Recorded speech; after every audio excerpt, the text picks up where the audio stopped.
Hey, what's up guys, Sir Emanon here, and welcome to another episode of Inside DB Rated. This is the dual commentary series where we go ahead and spectate random matches on DB's ladder and just check out what people are playing. So this is going to be a match between Blue 525252 on Marincess versus King Wolfie 2 on Drytron. So without further ado, let's go ahead and get started here.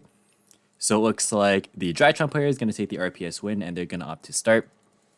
Both players in 40 cards. And the opening hand for Drytron is going to be Benton, Ash, Nova, Ultimatist, and Natasha. This hand is definitely good, has full combo. Not much else to say here. Has Drytron plus Benton. And the opening hand for Marincess is going to be Shadal Hedgehog, Dinomischus, Desires, Sign Up Mining, and Nibiru. Okay, so when I walked into this game, I didn't see any Shadal cards, so I guess there's a Shadal package in here.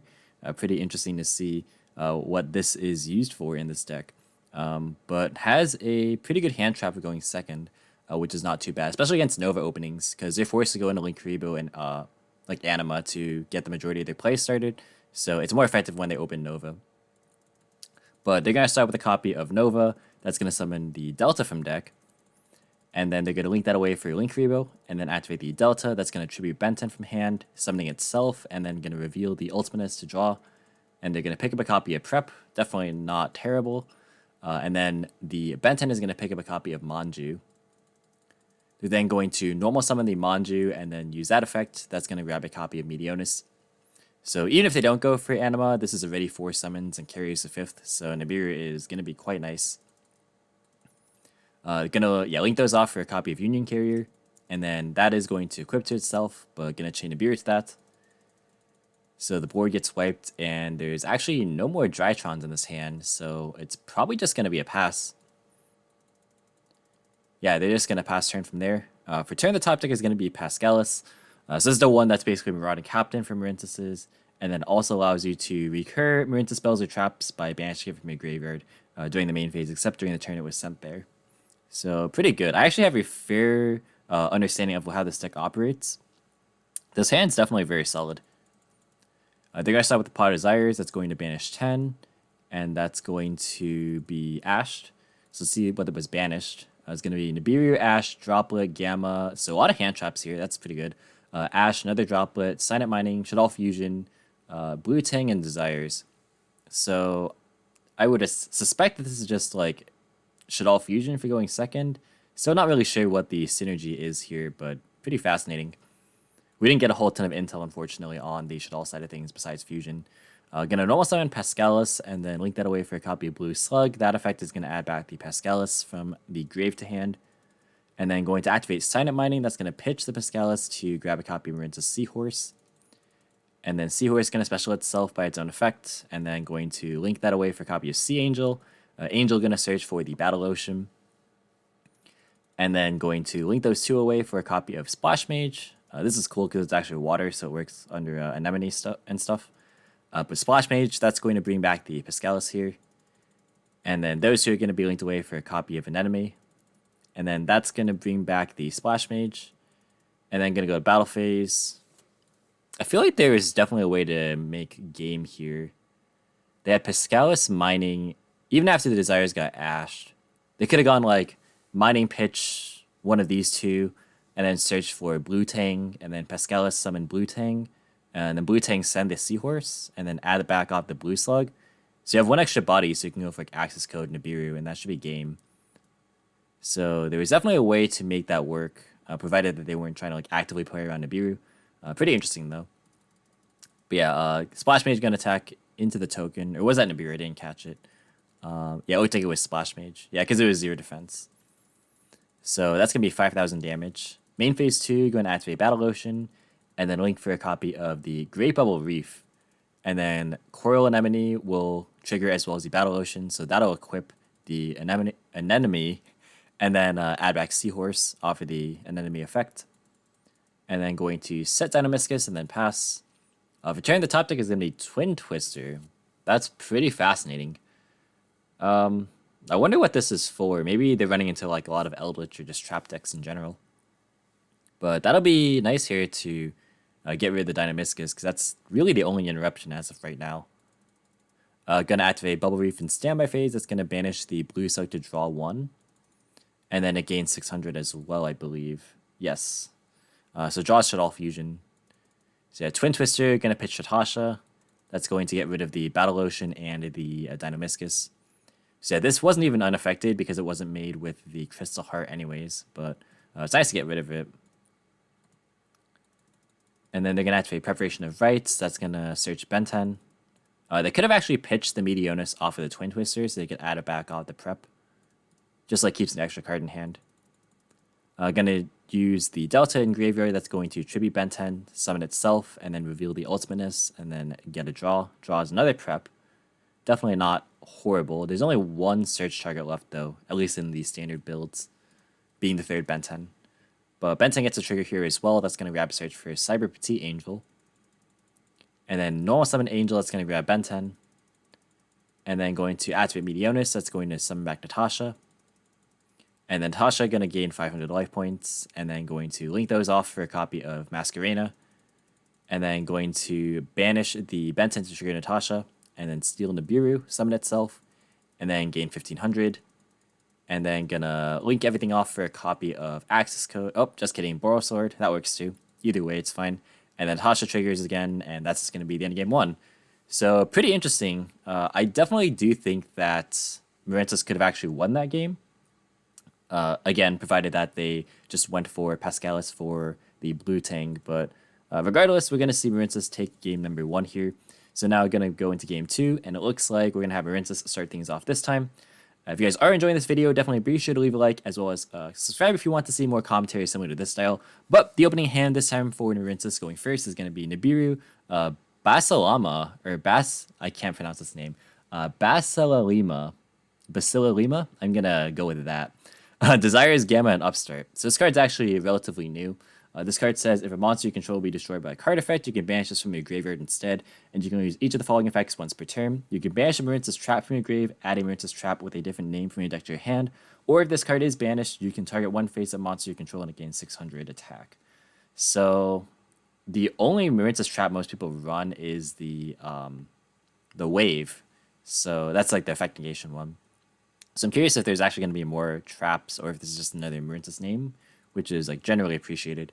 But the opening hand for Drytron is going to be Alpha, Red Reboot, Benten, Ash, and Prep. So this is boarded in, I assume, because they saw Dynamiscus. But this hand has one hand trap and Alpha Benten, which is quite good. They're going to start out with a Upstart. That's going to draw Sign Up Mining. Pretty good. Desires is going to come down next. It's going to banish 10. And it's going to be Ashed. Gamma, pretty nice if Desires is banished. Let's see. Or isn't banished. Let's see. Dynamiscus, Blue Tang, Battle Ocean, Phantasme, that's pretty interesting. Dynamiscus, Talent, Droplet, Dynamiscus, Seahorse, and Ash. So that is 3 Dynamiscus banished, but that is definitely fine because Gamma is live here. So that is going to negate the Ash, and then Desires resolve, so that's going to draw Blue Tang and another Desires. So definitely not bad. Has a lot of resources here.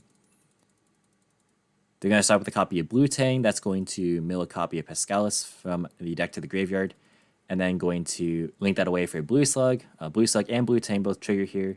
So that's going to reveal 3 and actually whiffs. So no search here. Kind of similar to like Area 0 or Foxy when it gets linked away for a water monster. But those get added back. And then Blue Tang is added from Blue Slug. Then going to Sign Up Mining away the Basilalima.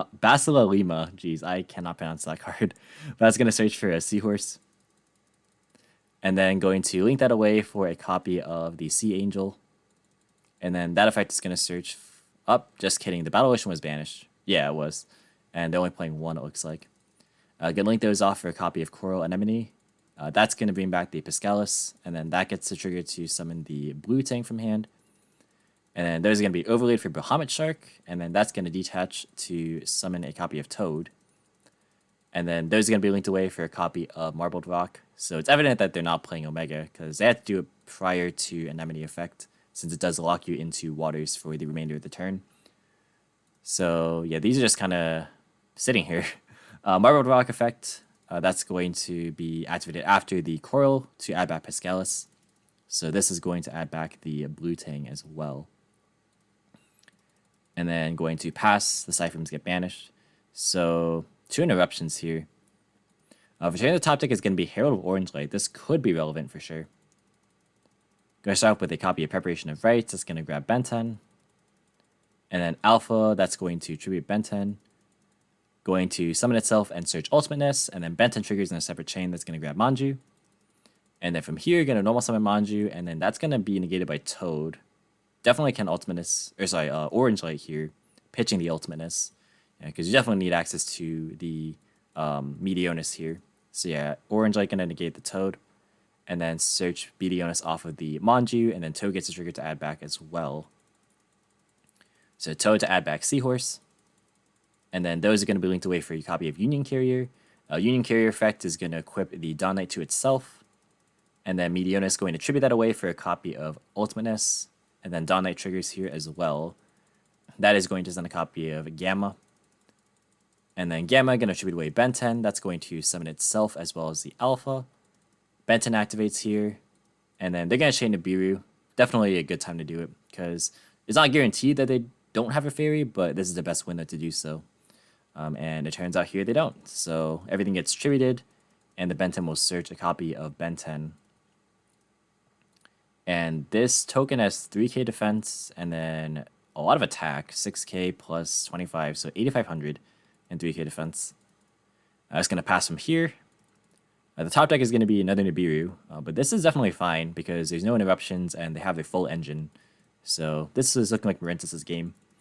Going to normal summon the Pascalis and then use that to go for Blue Tang. And then opts not to use the on-summon effect of Blue Tang. Going to go for Blue Slug and then use Tang in Graveyard.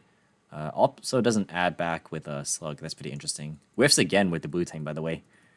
So no add here. I'm going to special summon the Seahorse. And then going to go for the Splash Mage. That effect is going to summon back the Blue Tang. And then those two are going to be linked off for a copy of Transcode Talker.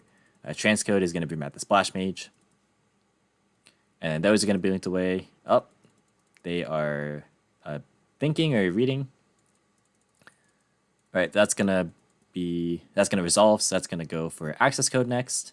And then Access Code to gain 3k. And then the effect to banish one to pop the token. And this is, yeah, well over lethal.